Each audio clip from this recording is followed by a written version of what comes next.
Hello, this is teddygaming and welcome back to another very interesting and very special interview. Because in today's one, we're going to be interviewing Ken Garing, who you might know is the artist for a few issues of the Turtles. He's done more covers than actual comics, but still, nonetheless, he's created some very special comics.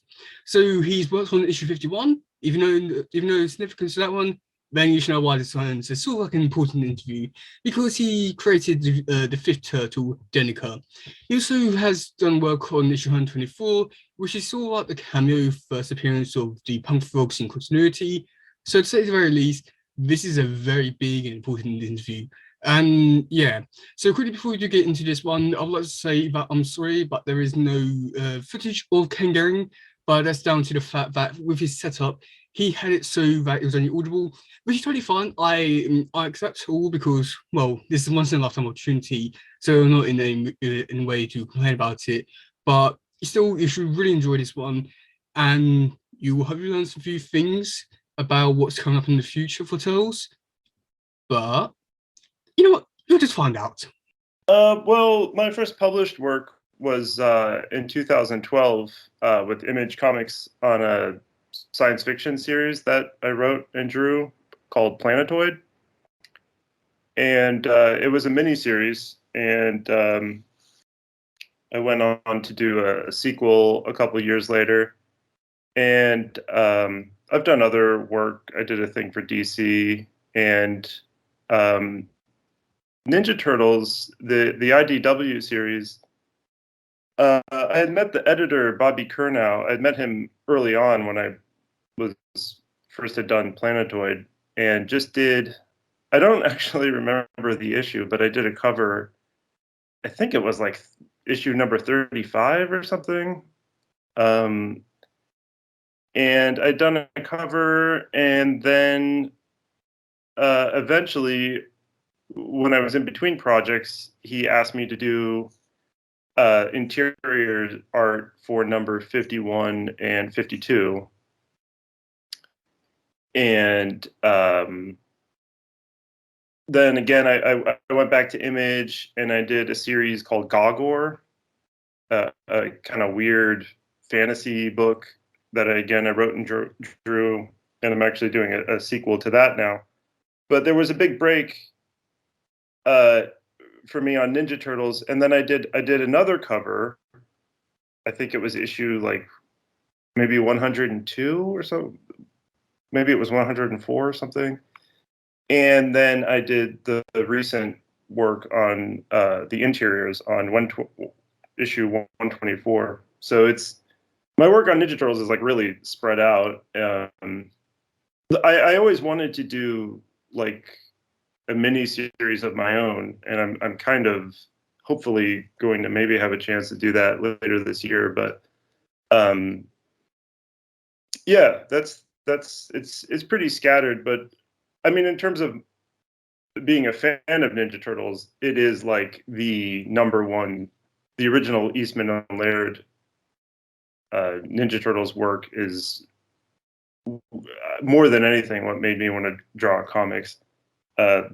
There's like a collected book of, I think it's the first 4 issues that's in color of the Eastman Laird original comics.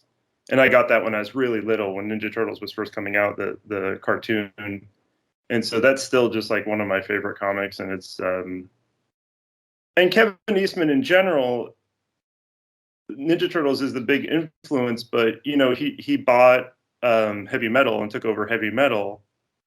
And when I was in high school, I was like really obsessed with heavy metal. So he introduced me, as being owner of heavy metal, he introduced me to Richard Corbin, the art of Richard Corbin, and Simon Bisley, and a whole lot of other artists. So Kevin Eastman is like a huge, you know, artistic influence overall.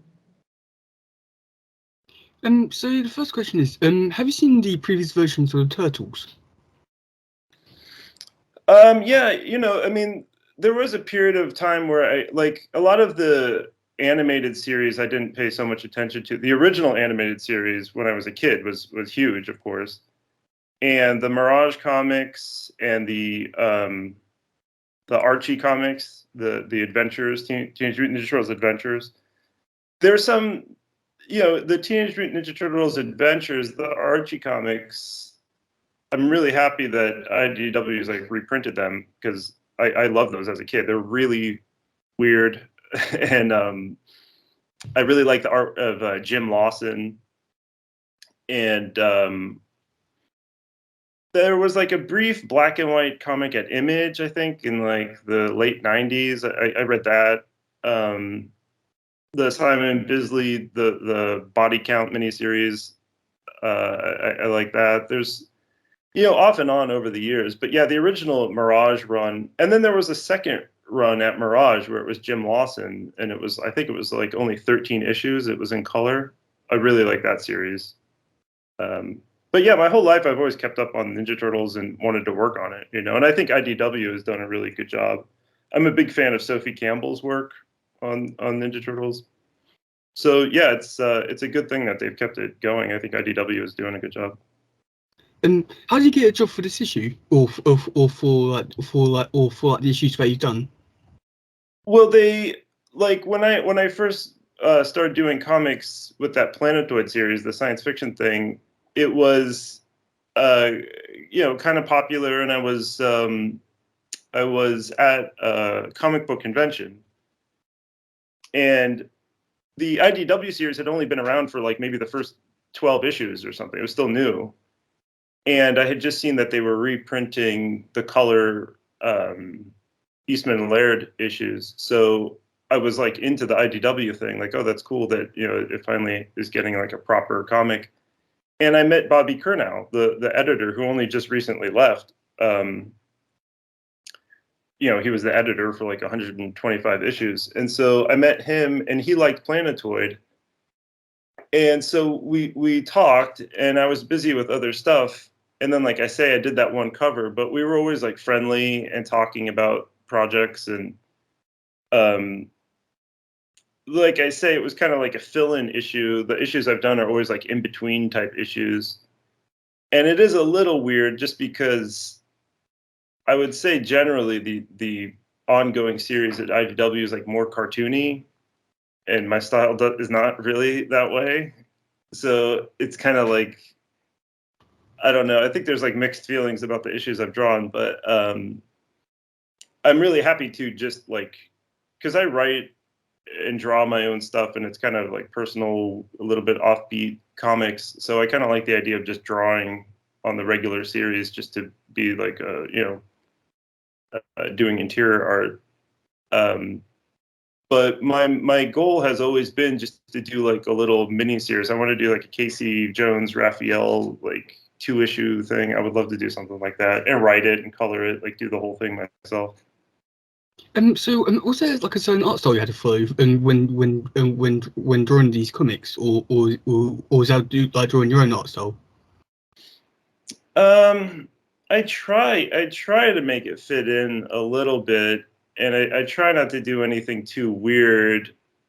I try to make my style fit in, but I'm not really given any direction. They kind of let you do your own thing in terms of the style. But like I say, if I could do my own thing with like the color and the story, I think I would feel a little bit more freedom to like explore a different direction and make it more stylized. But the issue, like I say, the issues that I've done are kind of like in between issues. So it's kind of like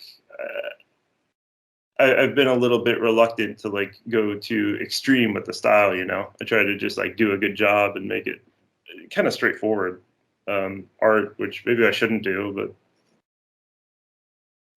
So did you have any input on the colors of I was using in the comics? The color, yeah, I sent a few little notes here and there, but I mainly just leave it up to the colorist at that point, because it's kind of intense drawing. It's like 30 days to like do all these pages. So when I'm done, it's kind of like out of my hands, and I just let them do. But they'll send you like a PDF with the colors, and I'll leave a few notes just if there's like a few little things here and there, but yeah, I mean, the colorist who's been working on it, Rhonda Pattison, has been doing it for years, all the issues. So I don't want to try to be controlling with it. But if I did my own thing with the colors, it would be, like I say, I could do more of like a stylized. That's one of the reasons why I don't go too crazy with the style, is like I want to make it easy for everybody else. I don't want to do anything too experimental. But yeah, I mostly just leave it up to her. So was it hard to turn the comic script into like an actual comic? Well, the most recent issue I did was kind of an odd thing, because there was no I'm talking about issue 124, because there was no words at all. I was waiting for the script, and then I got the script, and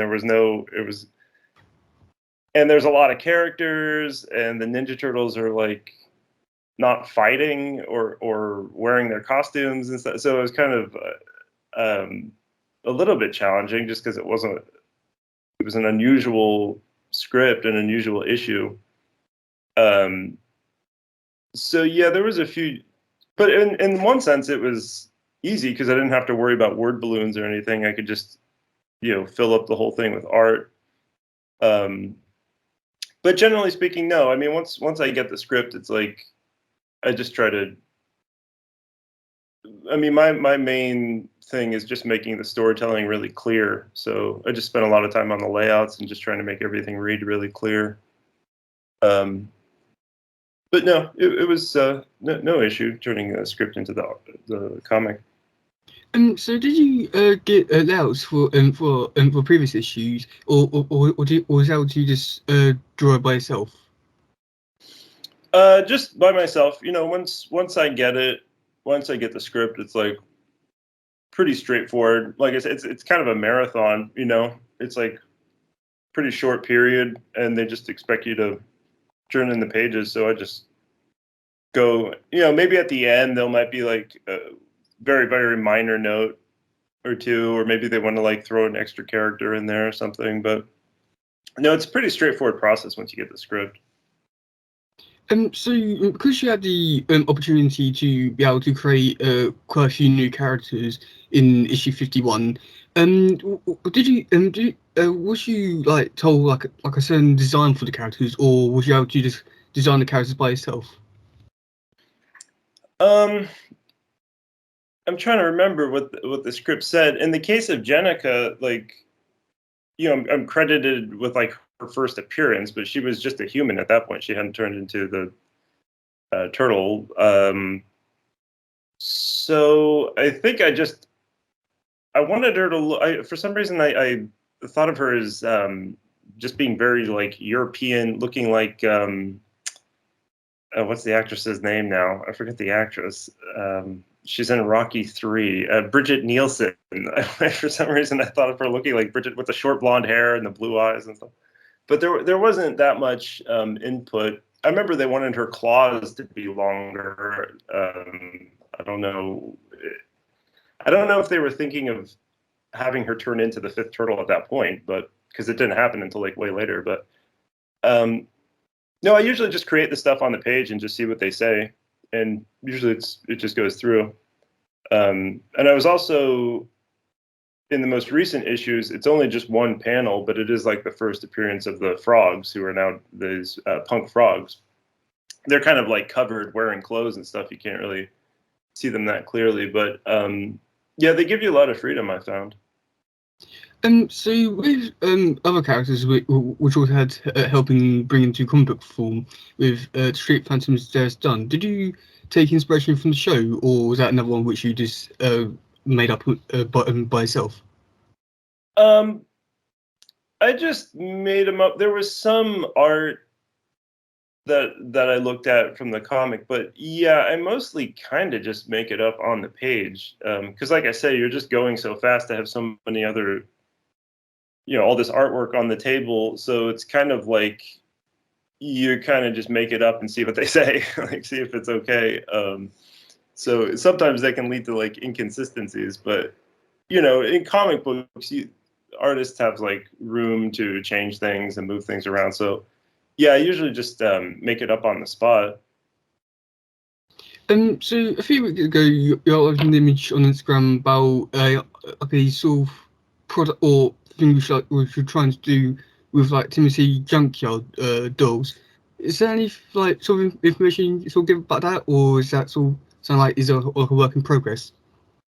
It might actually get developed. I had sent it to Bobby just as a pitch, like during COVID, like the whole industry shut down for a few months there, and I was like,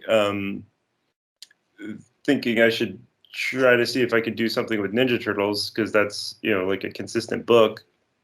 And so I put a pitch together for him, and he was, there was just no like miniseries going on at the time. So I think that's why he circled around and just gave me the issue on the ongoing series. And there was also some concern because it involved dog fighting. I think maybe Nickelodeon doesn't like the idea of dog fighting, animal cruelty type thing. But the main point is just that I wanted to do like a Raphael Casey Jones team up. So there might be an opportunity. I've had some emails with people at IDW about possibly doing that later in the year. So we'll see, but nothing for sure. So with the colours that a draw, do you get told what happens in the issue before, or do you just or draw it afterwards? Okay, or it don't make sense, or like do you draw it from your own imagination? I try to like just on my own. I try to keep up a little bit with the series, and I like the art and stuff. I do check in with the series, but before you work on it, it happens like way in advance that you'll get the script before you start working. But they'll give you like PDFs of the past issues. If there's art you need like reference, they'll provide you with that. So because there's a lot of characters, so it's hard. It's like they refer to these characters, and it's kind of becoming like X-Men. It's like this giant cast of characters. It's hard to keep track of, but yeah, they'll provide you with the reference, and it's good too because you get to look at like the stuff that Sophie Campbell's been doing on the since issue 100. I think the art is just like really amazing. So it was nice to just have it all there on PDF and be able to look through it all. So where do you get the inspiration and do the covers? I think it's mostly, they kind of want covers that are just like generic. I just mean that they're generic, like, just the turtles or something, like not specific to the issue. I think they like just having straightforward Ninja Turtle art. So usually it's pretty open. On the most recent one, on 124, it's like the turtles are like waiting in the snow. And so the editor, Bobby Curnow, actually requested that. He was like, oh, maybe you can do them, like waiting in the snow, like real moody. And so I drew like that as a concept, like a rough. I did that, and I did like a few others. And then he was like, no, do the one with them waiting in the snow, the one he suggested, which was like the coolest one. So yeah, sometimes I'll give you a little suggestion like that, but it's pretty open for the covers as long as they look cool. So do you prefer to do original art, or do you prefer to do or a digital art? I prefer I do line art like traditional pen and ink on paper. I don't do digital, but then when I color it, I do digital. I prefer to do everything myself. Like on my image comics, I'll even letter them myself. Because it's sometimes it's like you'll have something specific in mind with the color, and you need you know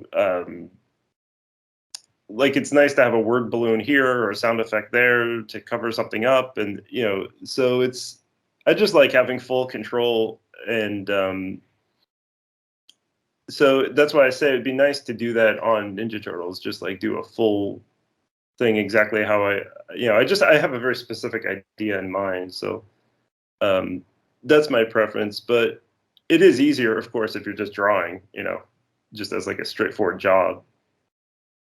Do you have a favorite character to draw in the comics? Oh, gee. I really like just I kind of like the idea, the original idea of the Ninja Turtles as being like all looking the same and the four of them together. Like that was the original idea, you know. It's like Eastman and Laird drew them all being identical with the red bandana and the four of them together. So I kind of like that. The idea of like making them separate characters, like physically, I understand people have done cool stuff with that, but I like the idea of them as like a unit, you know. So just it's maybe it's a boring answer, but I like just like the traditional four Ninja Turtles like posed together. I think it always looks cool. But there's so many characters. I like a lot of those weird Archie comics, Ninja Turtle Adventures characters. Like that comic was just so weird, you know. And but there's so many. The Krang, you know, the robot suit Krang from the cartoon, the original cartoon. I think that's great. I love that whole, you know, yeah. I mean, there's tons of characters that would be fun to draw. Triceraton and the Rock Soldiers, and yeah, there'd be a lot of. See, now you're making me think of like every character. But yeah, no, there's no end. Again, if I had free reign, I could like go through everything and like pick out the characters that I'd want to draw. But yeah, just the classic original turtles are my favorite thing to draw. And has there been any hard characters to draw? No, no, I haven't. I mean, sometimes you have to like look at the reference and figure it out, but then once you get it, it's not so bad. You know, they're all fun. Um, you know, there's like a trend in like mainstream superhero comics where they're like putting the seam and like Batman's, you know, adding all these little details and stuff. So there's not really that in Ninja Turtles. They're all kind of like, you know, fun to draw, mutants and stuff like that. No, not hard. And who's been your favorite person to work with? Uh, Even though the script I got from Sophie Campbell didn't have any dialogue, I'm just a big fan of her artwork and what's been done with the turtles and stuff. And we had met many years ago at a convention, so it was cool just to be able to. And I have to say also, just Kevin Eastman. I mean, being able to like email with him and have a cover with his name on it. I'm not really that nostalgic actually about a lot of comic book stuff, but Kevin Eastman for me is just like I said in the beginning. I just think he's a great name in comics. He's just done a lot, and he's an extremely nice person. He's a very creative person. You know, he's helped out a lot of artists. So it was probably one of the first names I knew of like a comic book artist as a kid was Kevin Eastman. So to be able to work with him and correspond with him is definitely like a highlight. Why do you want to become an artist? Why? Yes. I don't. I mean, you know, I feel like people when they're young they like to draw, and I just never uh, got tired of it. I just kept up with it, you know, in high school, and it's really a compulsive thing. I mean, if you've got the bug, it's hard not to do it. So, you know, it can be difficult as a career, but if you keep doing it, it's kind of like you have no choice. So, yeah, it's just really enjoyable. Like when you get it right and something comes out and it's the way you look and people respond to it, it's really rewarding. So yeah, it's just something all my life, like I say, I've kept up with. In comics in particular, it's just a lot of draw. It's a lot of work, and the money cannot always be so great. But you're just drawing all the time, so it's just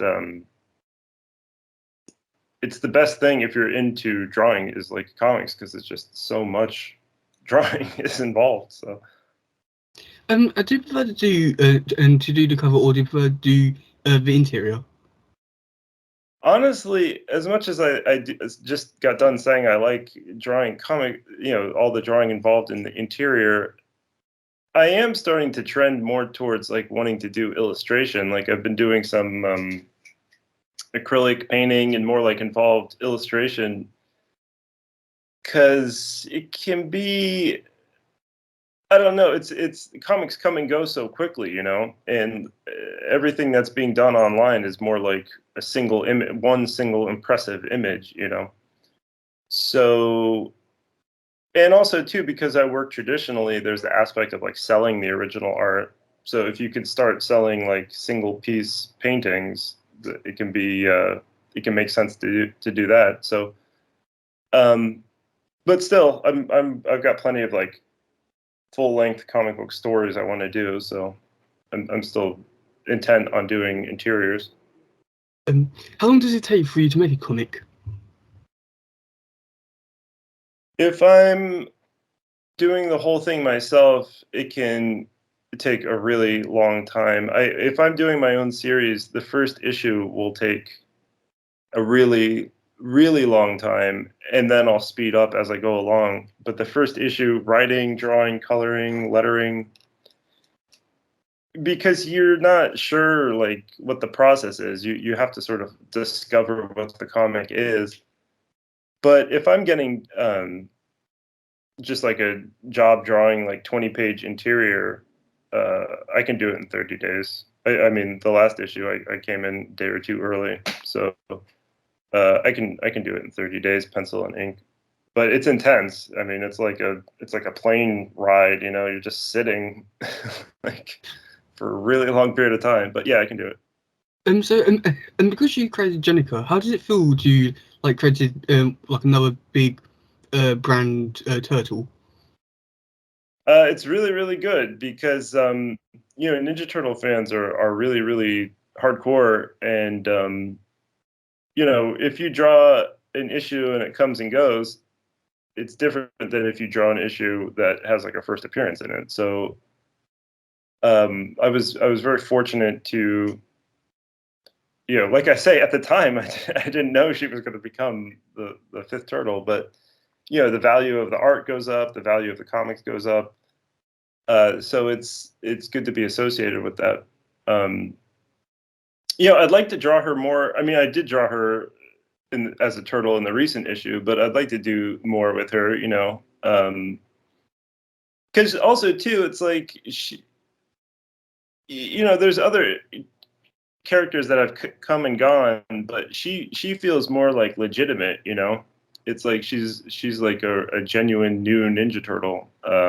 So yeah, she's cool. She's actually cool. She's not lame. So, she looks cool, and she's got a good name and stuff. So it seems to be working. And so the final question is, who's your favorite turtle? The obvious answer for me, like the first thing is to say Leonardo, but like I was saying earlier, I really do think of them as a unit. I really like thinking of them all as like, it's almost like they're one character, The Ninja Turtles is like one character. And I think that's one of the reasons why they've stuck around and they're so popular, is that they are like Superman or Spider-Man or Batman. They're kind of like the last great American superhero, like iconic. I can't think of anything since that's come out of North American comics that's like iconic like that. And so part of that for me is like the four of them, jumping at you together. It's like they're one single character. That is kind of how I think about them. But yeah, Leonardo. So that's all the questions I have. Thank you so much for doing this, and also thank you so much for bringing the amazing characters to comic books. Well, thank you very much. That's nice of you.